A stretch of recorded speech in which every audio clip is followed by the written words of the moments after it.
మీ రోజుల్లోనే పందెలు అలాగుండే సార్ అసలు ఏ రేంజ్ లో వేసేది సార్ మీరు? ప్రెస్టేజ్ పందెం, ప్రెస్టేజ్ అంతే. ఢిల్లీ పని చేసేవారు, మరి మీరు నమ్ముతారా? పందెం కోళ్ళని ఏ విధంగా సెలెక్ట్ చేసుకోవాలండి? ఉన్న ముఖం తమలపాకులా ఉండ పదిచ్చిన ముఖం అనమాట. వాళ్ళ మీగడ మీద త్వరకుంటుంది, అలా ఉండాలి ముఖం. స్పీడ్ కోడి సెలెక్టింగ్ బాగుంటుంది అంటారా, చూసి తన్ని కోడి బాగుంటుంది అంటారా? యాత్ర కోడి స్పీడ్ మీద వెళ్ళకూడదు, స్పీడ్ మీద వేయకూడదు. కాపు కోడి మీద కాపు కోడి తీసి వేసుకోవాలి కదా మోటార్ దాని మీద. సార్ రాంబాబు గారు చెప్పండి. మీ రోజుల్లోనే పందెలు అలాగుండే సార్ అసలు ఏ రేంజ్ లో వేసేది సార్ మీరు? రేంజ్ అంటే అండి, నేను సరదాగా యాక్చువల్ నిజం చెప్పాలంటే పాసు పుడితే చాలు. ప్రెస్టేజ్ అంతే. కిళ్ళీ పని చేసేవారు, మరి మీరు నమ్ముతారా?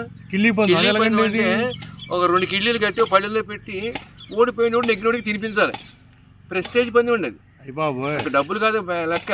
ఇద్దరు కూడా చాలా మంచి యోధాని వదిలే. మీరు చూసానండి, నేను వేయలేదు కానీ నేను చూసాను కిళ్ళీ పంది చూసాను. కిళ్ళీ పంది చాలా ప్రెస్టేజ్ పంది అండి. కిళ్ళీ అనుకుంటారు, కిళ్ళీ అక్కడ కిళ్ళీ అని క్వశ్చన్ కాదు, ప్రెస్టేజ్ పంది అంటే సరదాగా కూడా తీసుకుంటారు కదండి.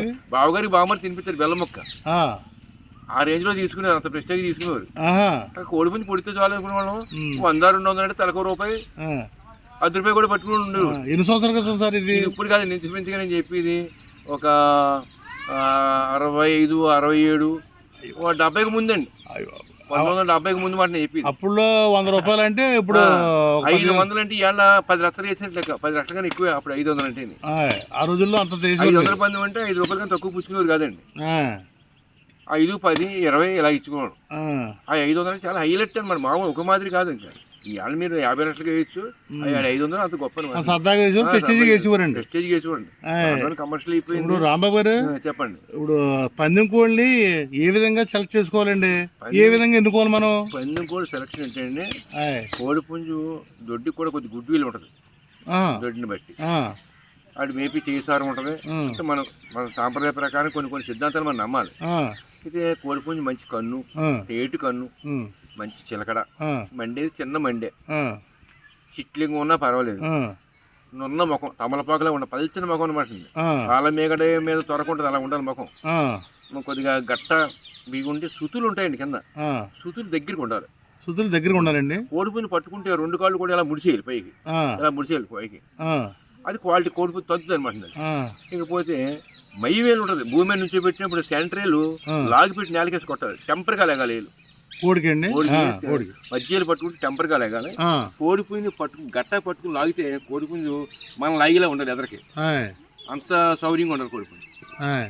ఇకపోతే మంచి బాడీ, మంచి చోక్కట్టు, మంచి రెక్క, పెద్ద రెక్క, కాళ్ళు లావుగా కాళ్ళు పనిచేదండి. లావుకాలు కాదు, లావుకాలు కాదండి, కాళ్ళు తమాసుగా ఎరాసుకు కొట్టకూడదు.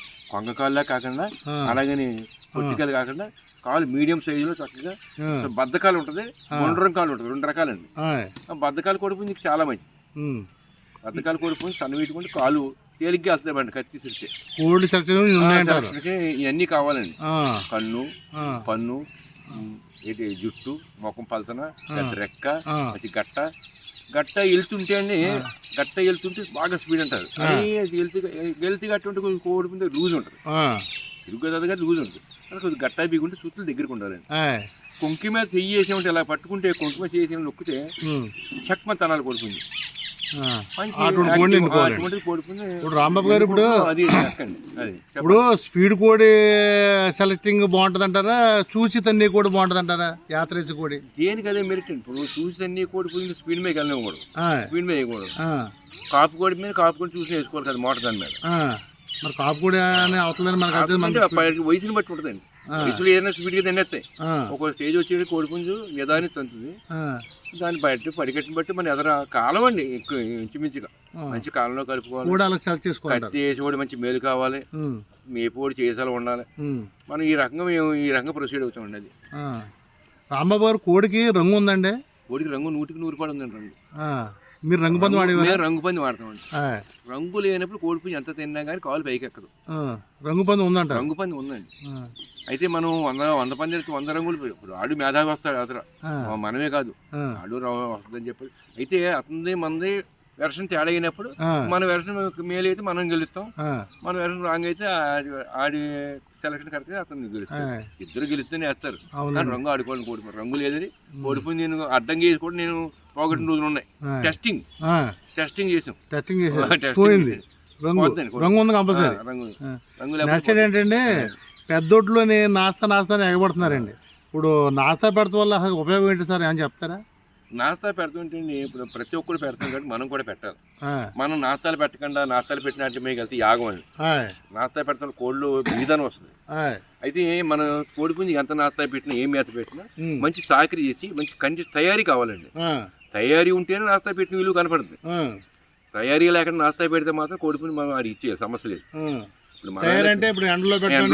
కళ్ళు కొడతాం, లైట్ గా శాఖలు ఇవ్వటం, మంచి నీళ్ళ పోతని కోడిపుంజి మంచి చేయి సాపు చేయటం చేయాలండి. చేయకపోతే కోడికి ఎనీ టైం పెట్టొచ్చండి నాస్తా.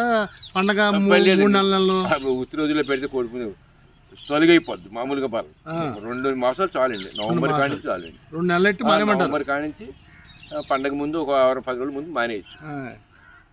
ఇప్పుడు ఇంకోటి ఏంటంటే సార్, ఇప్పుడు జాతి కోళ్ళు పెంచడం వల్ల లచ్చలు వస్తాయని ఈ మధ్యలో యూత్ అందరూ చాలా ఎగబడతారు సార్. వాళ్ళకి యూత్ కి పెడితే మంచిది అంటారా, పెట్టకపోవడం మంచిది అంటారా? చెప్పండి సార్. యూత్ పెట్టుకోవచ్చు. ఇప్పుడు డబ్బులు కొంతమంది ఏదో ఎర్రని చూసి మరీ వాత పెట్టుకుందని డబ్బులు ప్రతి కూడా ఎగపడతారు. కానీ దీనికి అనుభవం కావాలండి. ఫస్ట్ ఆఫ్ ఆల్ నేను ముందు పదంలో కూడా అదే చెప్పాను, అనుభవం అనేది కావాలి. ఇప్పుడు ఈ వచ్చే జనరేషన్ కి ఎంకరేజ్ చేస్తున్నారా, ఎంకరేజ్ చేయరా మీరు చెప్పండి సార్. చేసుకోవచ్చండి. ఎంకరేజ్ చేయమంటే వాళ్ళకి అనుభవం ఉండి వాళ్ళు శ్రద్ధగా చేసుకునేలాగా ఉంటే చేసుకోవాలి. శ్రద్ధగా చేయలేకుండా మనం ఫామ్ పెట్టేసి లక్షల మీద పెట్టేద్దామంటే కుదరదండి. లక్షల మీద పెట్టట్లేదు, 1 లక్ష రూపాయలు పెట్టచ్చు. కానీ 1 year పడుతుంది. ఓకే, ఇప్పుడు ఒకసారి మీరు 10 పట్టాలు తెచ్చేస్తే పెట్టుబడి ఎక్కువ అవుద్ది. అలా కాకుండా ఒక వేటర్ని 4 పెట్టలు తెచ్చుకున్నా కానీ 1 సంవత్సరం కట్టుబడితే తక్కువలో మీరు నిలబడచ్చు. అవునండి, అది మన ఫైనాన్షియల్ పొజిషన్ బట్టి ఉంటుందండి.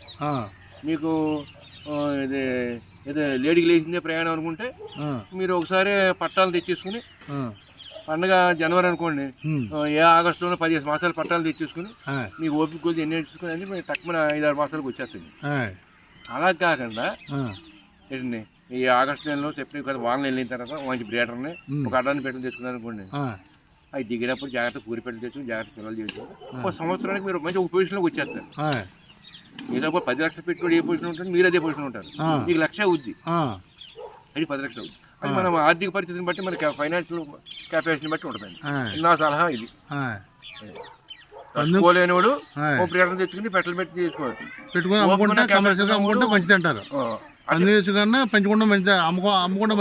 కమర్షియల్ అండి, అమ్ముకుంటూ పందెం వేసిన ఉంటే పందెం కట్టుకోవచ్చు. మనం దాని డబ్బులు దానికి సరిపోతాయండి. బంగారు లాగా పట్టాలు తయారు చేసి అనుకోండి, 10 పట్టాలు తీసేస్తే మొత్తం మీకు రూపాయి వచ్చేస్తాయి. మీకు ఆ దొడ్డు పట్టాలు మీ ఇష్టం ఆడుకోవచ్చు మీరు. అదే చాలా అమూల్యమైన సందేశం ఇచ్చారు సార్. చాలా థ్యాంక్స్ అండి రాంబాబు గారు. థ్యాంక్స్ అండి.